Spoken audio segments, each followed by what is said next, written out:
রূপালী মৎস্যে স্বনির্ভর দেশ সবার আগে বাংলাদেশ, এই প্রতিপাদ্যকে সামনে রেখে নোয়াখালীর বেগমগঞ্জ ও সেনবাগে জাতীয় মৎস্য সপ্তাহ উপলক্ষে বর্ণাঢ্য র্যালি, আলোচনা সভা, মৎস্য অবমুক্তকরণ এবং পুরস্কার বিতরণী অনুষ্ঠিত হয়েছে।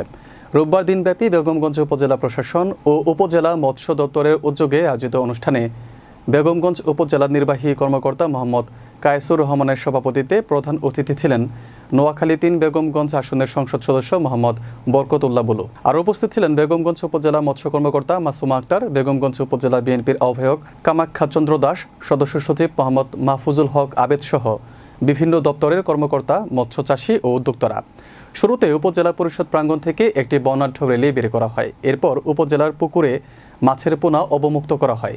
এদিকে সেনবাগেও উপজেলা প্রশাসন ও মৎস্য দপ্তরের উদ্যোগে জাতীয় মৎস্য পক্ষ উপলক্ষে নানা কর্মসূচি পালন করা হয়।